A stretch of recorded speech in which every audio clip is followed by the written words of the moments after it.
ഇന്നലെ അതിജീവിതയുടെ കേസിൽ ഗോപാലകൃഷ്ണൻ എന്ന ദിലീപിനെ കീഴ്ക്കോടതി വെറുതെ വിട്ടപ്പോൾ അതൊരു കീഴ്ക്കോടതിയാണെന്നും ഇതിനു മുകളിൽ ഹൈക്കോടതിയും സുപ്രീം കോടതിയും ഉണ്ട് എന്നറിഞ്ഞിട്ടും അതിനെക്കുറിച്ച് യാതൊരു ബോധവുമില്ലാതെ അല്ലെങ്കിൽ മനഃപൂർവ്വം അതിനെ എന്തോ വർഷങ്ങളായിട്ട് 8 വർഷമായിട്ട് അയാളെ ആർക്കൊക്കെയോ വേണ്ടി 8 വർഷം മുമ്പ് ആരെയോ ബോധിപ്പിക്കാൻ വേണ്ടി അയാളെ പുറത്താക്കുന്നത് പോലെ പുറത്താക്കുകയും 8 വർഷങ്ങൾക്ക് ശേഷം ആ നിമിഷം തന്നെ അയാളെ തിരിച്ചെടുക്കുകയും ചെയ്യാൻ കാണിച്ച ഒരു ആവേശം നമ്മളെല്ലാവരും കണ്ടു.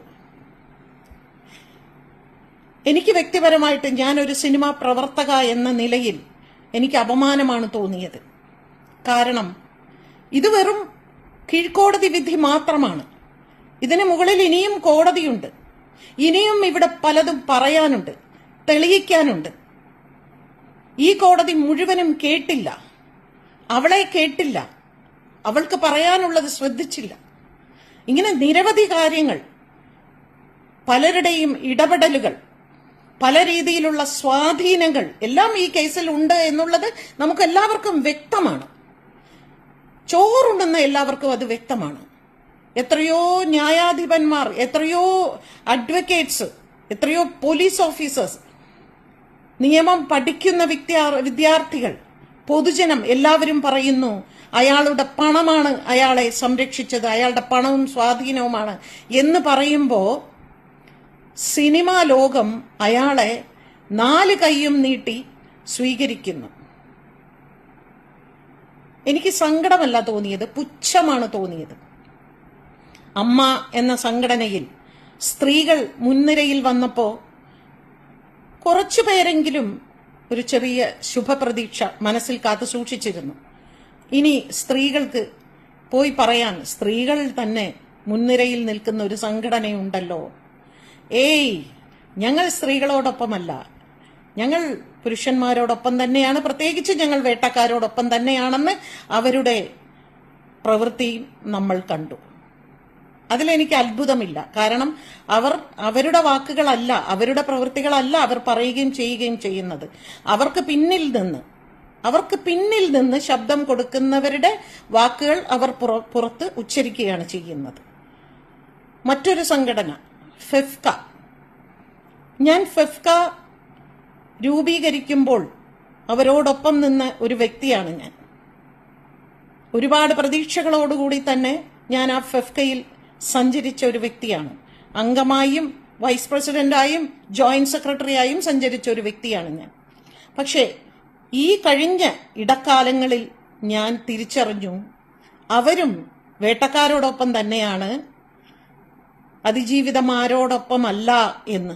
അത് ഇന്നലെ കുറെ കൂടെ വ്യക്തമായി. ഞാൻ ഉൾപ്പെടുന്ന സംഘടനയുടെ നേതാക്കന്മാരെങ്കിലും സുപ്രീം കോടതി വിധി വരുന്നത് വരെ കാത്തിരിക്കും എന്ന് ഞാൻ പ്രതീക്ഷിച്ചത് തെറ്റായിപ്പോയി. അതുകൊണ്ട് തന്നെ ഇനി മലയാള സിനിമയിൽ ഒരു സംഘടനയിലും ഞാൻ അംഗമല്ല എന്ന് പറയാനാണ് ഞാൻ ആഗ്രഹിക്കുന്നത്. എനിക്കിനി ഇവരോടൊപ്പം സഞ്ചരിക്കാനാവില്ല. ഞാൻ ആ സംഘടനയിൽ അംഗമായി തുടർന്നാൽ ഈ വേട്ടക്കാരനും ആ സംഘടനയിൽ അംഗമാണ്, വേട്ടക്കാരനെ സംരക്ഷിച്ച പലരും ആ സംഘടനയിൽ അംഗങ്ങളാണ്, അതിന്റെ പ്രതിനിധികളാണ്, അതിന്റെ ഭരണകർത്താക്കളാണ്. എനിക്ക് എങ്ങനെയാണ് അവിടെ സഞ്ചരിക്കാൻ സാധിക്കുക? എനിക്ക് എങ്ങനെയാണ് അവിടെ കുറ്റബോധമില്ലാതെ എനിക്ക് അവിടെ ഇരിക്കാൻ സാധിക്കുക? അതുകൊണ്ട് തന്നെ ഞാൻ ആ സംഘടനയിൽ നിന്ന് ഇറങ്ങിപ്പോകാൻ തന്നെ തീരുമാനിച്ചു. മുൻപൊരിക്കൽ അയാളെ വെച്ച് ഈ സംഘടനയുടെ സെക്രട്ടറി ഒരു സിനിമ ചെയ്തപ്പോൾ ഞാനന്ന് പറഞ്ഞതായിരുന്നു ഇത് നിങ്ങൾ ചെയ്യുന്നത് തെറ്റാണ് എന്ന്. പക്ഷെ അദ്ദേഹം ആ സിനിമ ചെയ്തു. അന്ന് ഞാൻ എൻ്റെ രാജിക്കത്ത് ഞാൻ കൊടുത്തിരുന്നു.